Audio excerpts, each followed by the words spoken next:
great example of the kind of friends you make in politics, but also the fact that if we're sitting around waiting for somebody else to step up and take the lead, we're going to be waiting an awful long time. So, Michael, thank you for what you've done. Thanks to everybody for taking a piece of yourself and giving it to try to improve this community, improve this state, improve this nation. Folks, I am Scott Lassiter, and it is my honor to be your nominee for North Carolina State Senate here in southern Wake County.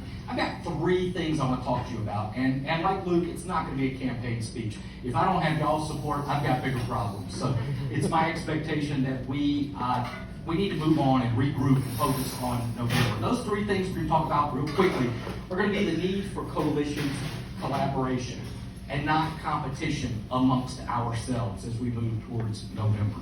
We're going to talk about a little preview about what I think November is going to look like, and it's a lot of the same things that Dallas said previously. And then we're going to talk about what we're going to do to combat that, to make sure that we can win and bring a state senator that wears an R on his jersey back to Wake County, because it's been an awful long time. So, first thing I want you to encourage you to remember and speak to your friends and your neighbors about, the scrimmage is over, right? And if you're a ball fan in here, we know we're just going through March Madness, you recognize that this was a tough scrimmage, but the actual game's going to be even tougher. And please encourage your folks that are in your spheres of influence, and all of you have large spheres of influence. You are the plugged-in, informed voters.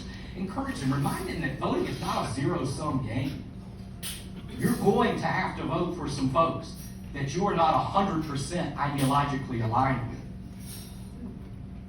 But my question to you is, do you rather vote for somebody you're 95% ideologically aligned with, 80% ideologically aligned with, or are you going to go and sit that out and give it to a Democrat that you're going to be 0% ideologically aligned with? So I need us to put our feelings aside. I need us to recognize that our candidates are our candidates. We're going to have differences around the edges, but where it matters, we are together. And we are at crisis level in our country. We're at crisis level in parts of our state, in significant policy positions. And when crises come up, we're not worried about Republicans or Democrats. That's the key to victory in a place like Wake County, is identifying and recognizing that we do have crises when it comes to immigration, when it comes to fiscal matters, when it comes to public safety, education and literacy, healthcare. So we could sit here all day and talk about who's to blame, but what folks are really interested in is finding somebody that's going to lead them out of this mess. And that can be us. We've got the answers. So that leads me to what I think November is going to look like. The Democrats understand that we win on issues. Just as Dallas said, and I swear we didn't compare notes, this is going to be all-out character assassination from Democrats in November. It's their only hope. They have caused this.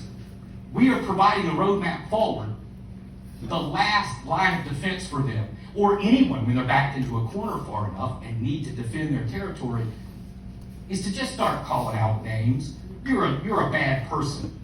You're a duty head. It almost turns into 3rd grade politics, right? Are we running for class president at Oak Grove Elementary School, or are we running for state senator? Or are we running for a state office, or for president of the United States? And that takes me to what I think is extremely important and our winning strategy in November, and I'm almost finished, but I do want to make this point known. Our strategy has to be about issues, particularly in communities like Wake County, where you have educated voters, we have folks that know what's going on. They're used to seeing all the smoke and the mirrors and all the games, and they're tired of it. So, we're going to stick to the issues. When they go low, we're going to continue to go high. We're going to prove that we're the party of the future, and we're going to seek solutions to solve problems. Do I have to come up there and pull you down the stage? I think it's important. And I'm going to tell you this, and I'm going to leave you with 3 R's. Because I'm an educator, I'm a teacher, not a lawyer. I'm a teacher too. You're getting hooked. Reasoned, responsible, and Republican. Those are our 3 R's. Thank you.